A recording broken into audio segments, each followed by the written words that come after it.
नमस्कार दोस्तों, Dharmendra Tiwari life channel पर आप सभी का स्वागत है।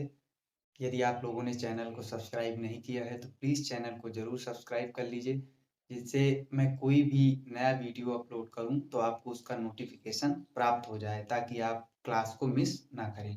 धन्यवाद। अब हम आगे इसके बात करते हैं कि टॉपिक क्या पढ़ाएंगे आज हम। आज हम आपसे संविधान के बारे में चर्चा करेंगे।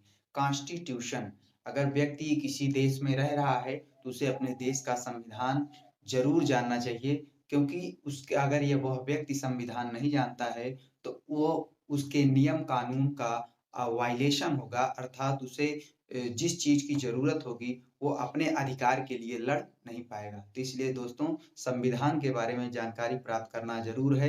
आप भारत के नागरिक हैं तो भारत के संविधान को पढ़ना बहुत ज़रूरी है। तो इसलिए हम टॉपिक आज लेके आए हैं क्या, संविधान, और संविधान का पूरा चैप्टर हम आपको पढ़ाएंगे। तो इसलिए आइए बिना देर किए हम संविधान पे चलते हैं। तो संविधान क्या है? इंग्लिश में संविधान को हम बोलते हैं कॉन्स्टिट्यूशन। कॉन्स्टिट्यूशन जो शब्द आया है ये लैटिन वर्ड है, लैटिन भाषा का शब्द है, लैटिन वर्ड है। और इस कॉन्स्टिट्यूशन कॉन्स्टिट्यूटियो से निकला है। कॉन्स्टिट्यूशन किससे निकला है? कॉन्स्टिट्यूटियो। कॉन्स्टिट्यूटियो का मतलब होता है ऑर्डर, रूल्स और लॉज, अर्थात an aggregate of fundamental laws. An aggregate of fundamental laws का मतलब होता है मूलभूत नियम का योग, समूह। मूलभूत नियम के समूह को ही हम क्या बोलेंगे?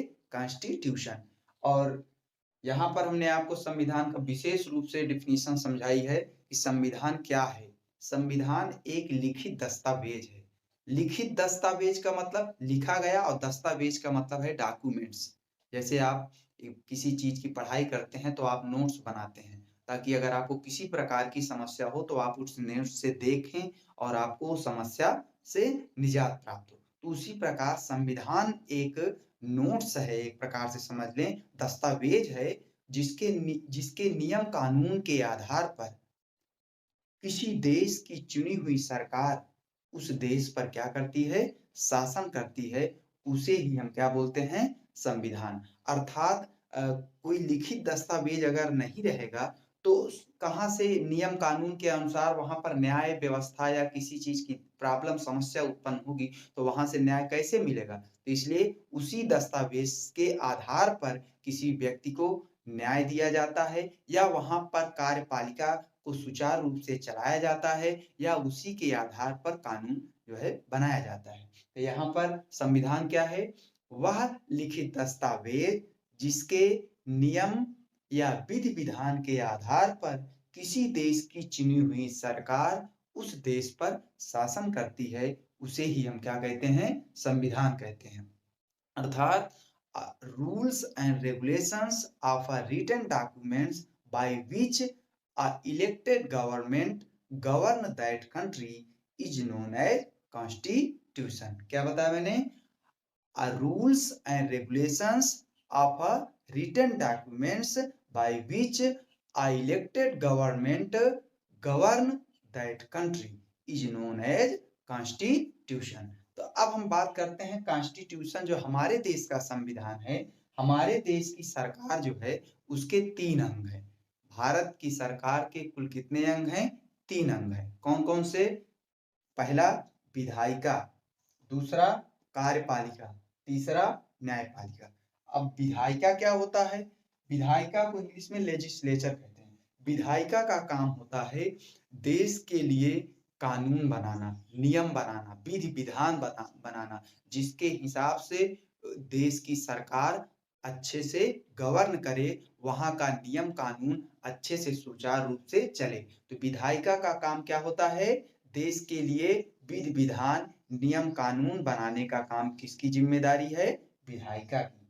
और विधायिका में भी 3 अंग होते हैं। विधायिका में भी कुल कितने अंग होते हैं? विधायिका के 3। उसमें पहला विधायिका के अंतर्गत संसद आता है। विधायिका में क्या आता है? संसद। और उस संसद के भी 3 अंग होते हैं। कौन कौन से? पहला राज्यसभा, दूसरा लोकसभा, तीसरा राष्ट्रपति। अर्थात विधायिका के अंतर्गत क्या आता है? संसद। और संसद के कुल कितने अंग हैं? 3 अंग हैं। कौन-कौन से? पहला राज्यसभा, दूसरा लोकसभा और तीसरा राष्ट्रपति। अर्थात कोई भी विधि-विधान अर्थात नियम, कानून, बिल लाना होगा, किसी चीज़ पर कानून बनाना होगा, तो सबसे पहले वहाँ पर संसद के तीनों सदनों से उसको क्या होना चाहिए? संसद में उसे पारित होना चाहिए और राष्ट्रपति का हस्ताक्षर हुआ होना चाहिए, तभी कोई चीज़ क्या बनेगा? बिल बनेगा, वो अधिनियम बनेगा। और नहीं तो फिर जब तक राष्ट्रपति का शासन वहाँ पर हस्ताक्षर नहीं है, तो वो बिल ही रहेगा, अधिनियम, एक्ट नहीं बनेगा। तो इसलिए यहाँ पर हमने क्या बताया? विधायिका का काम क्या होता है? नियम या कानून बनाना। और विधायिका के अंतर्गत क्या आता है? संसद। और संसद के कुल कितने अंग हैं? 3 अंग हैं। पहला कौन-सा? राज्यसभा। राज्यसभा आपका उच्च सदन कहलाता है, अर्थात राज्यसभा कभी भंग नहीं होता है।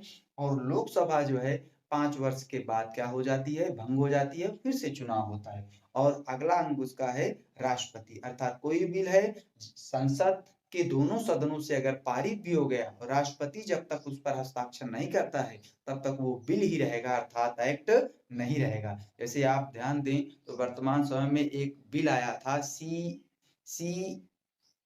CAB, पहले CAB था, है ना? CAB, है ना? उसमें जो है था कि citizenship amendment bill, citizenship amendment bill. तो वो CAB था। कब तक? जब तक उस पर राष्ट्रपति की साइन नहीं हो गई थी। और जैसे ही राष्ट्रपति ने साइन कर दिया, तो उसका वो बिल ना होके फिर क्या हो गया? CAA, अर्थात सिटीजनशिप अमेंडमेंट एक्ट। तो आपको समझ में आया होगा कि बिल क्या है और अधिनियम क्या है, अर्थात एक्ट क्या है। जब तक राष्ट्रपति उस पर हस्ताक्षर नहीं करता है, संसद के दोनों सदनों से कोई भी बिल पारित है, अगर राष्ट्रपति उस पर हस्ताक्षर नहीं करता है, तो वो एक्ट नहीं बनता, अर्थात अधिनियम नहीं बनता, कानून नहीं बनता, लागू नहीं होता है, जब तक राष्ट्रपति उस पर हस्ताक्षर नहीं कर देता है। जैसे अभी वर्तमान समय में CAA लाया गया था, तो CAA आने से पहले क्या था? CAB। और CAA जब राष्ट्रपति ने साइन कर दिया, तो क्या हो गया? CAA। अब हम बात करते हैं कार्यपालिका की।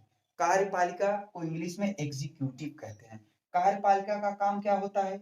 विधायिका द्वारा बनाए गए नियम कानून को देश में सुचारू रूप से चलाने का काम, उसको सुचारू रूप से देश में व्यवस्थित करने का काम किसका होता है?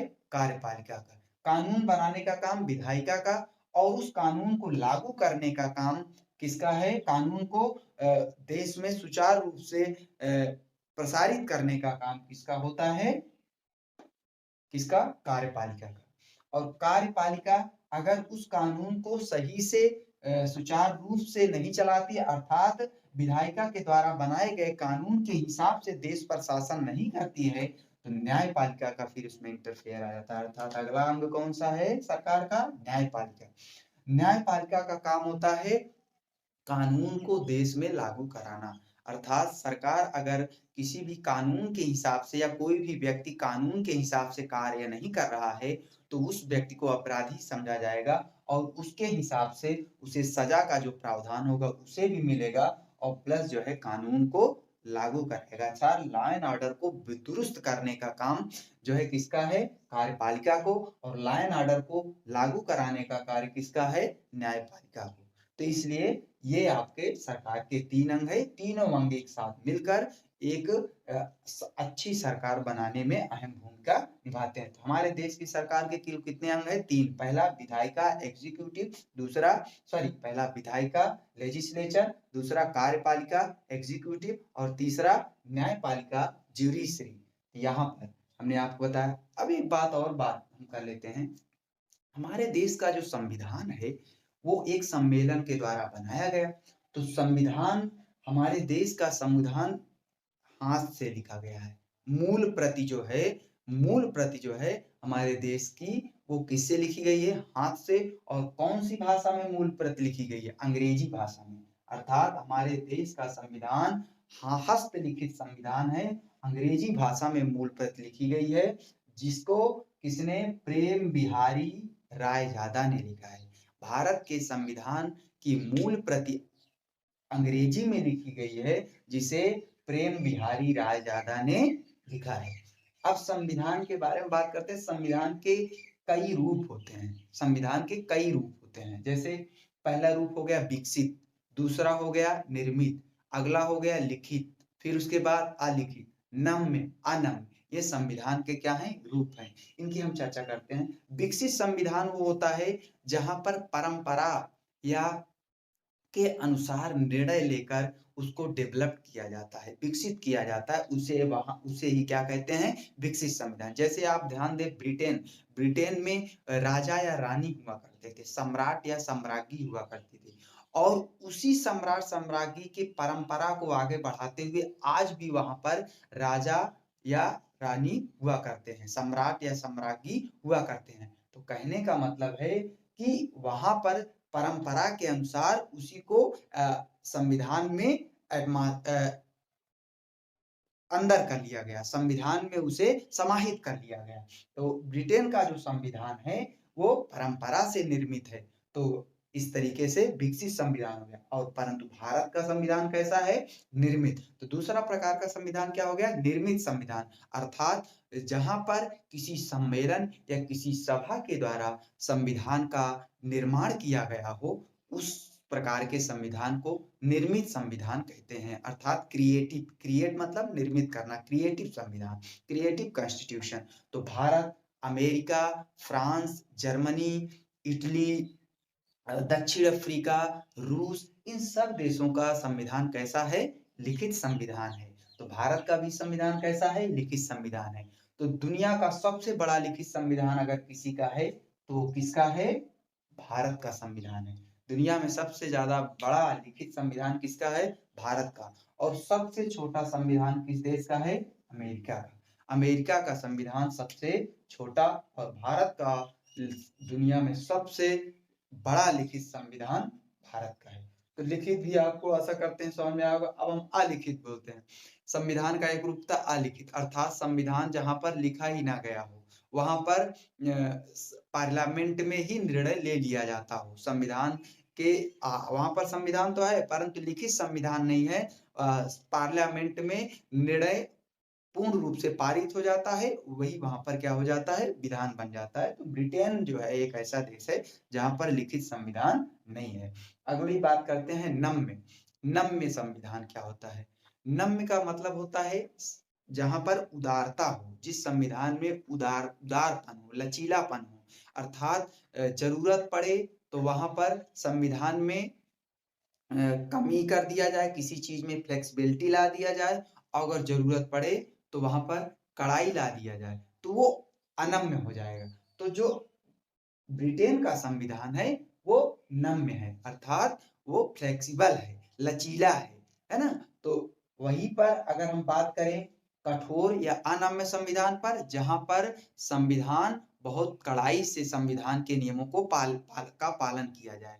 तो अमेरिका का संविधान क्या है? अनम्य है, अर्थात कठोर है। वहां पर अगर आप देखते होंगे, वहां पर किसी भी प्रकार का अपराध बहुत ज्यादा नहीं होता है। क्यों अपराध नहीं होता है? क्योंकि वहां पर सजा की व्यवस्था बहुत ही कठोर है, और इसलिए वहां पर अमेरिका का संविधान जो है कठोर या अनम्य है। परंतु यहाँ ब्रिटेन का संविधान कैसा है? नम्य है। वहां पर जो है किसी भी नियम को उतना कड़ाई से नहीं पारित होता है। जबकि हमारे देश भारत का संविधान जो है लचीला भी है और कठोर भी है। अर्थात भारत का संविधान अंशतः लचीला और अंशतः कठोर है। अर्थात भारत का संविधान नम्य तथा कठोर दोनों है। समय पड़ने पर लचीलापन भी आ जाता है और समय पड़ने पर कठोर भी हो जाता है भारत का संविधान। इस तरीके से लचीलापन का मतलब हो गया कि जैसे किसी व्यक्ति को न्याय मिलने में, कोई व्यक्ति अपराध किया और उस दूसरे व्यक्ति को उस चीज के न्याय के बारे में न्यायालय में दौड़ते दौड़ते उसको पूरी जिंदगी बीत जाती है, तो वहां पर आप समझें यहाँ पर क्या है? लचीला है। परंतु अगर वहीं पर कोई आतंकवादी गतिविधियां या किसी प्रकार का जो है क्या कहते हैं देश के खिलाफ कोई विरोध करता है, तो उसके खिलाफ तुरंत कठोरता से उसके साथ जो है पालन किया जाता है। तो इस तरीके से भारत का संविधान कैसा है, नम्य और कठोर दोनों है। आशा करते हैं आप लोगों को संविधान का ये टॉपिक आपको समझ में आया होगा। इसके आगे की क्लास में हम आपसे लोकतंत्र, गणतंत्र इन सब के बारे में आगे चर्चा करेंगे। आगे और भी हम आपसे चर्चा करेंगे। तो यहाँ तक के लिए आप लोग को बहुत-बहुत धन्यवाद वीडियो लाइक करने के लिए। चैनल को प्लीज़ सब्सक्राइब कर लीजिएगा, जिससे आपको पूरी जानकारी प्राप्त हो और वीडियो को पूरा वॉच करेंगे तभी आपको समझ में आएगा। धन्यवाद।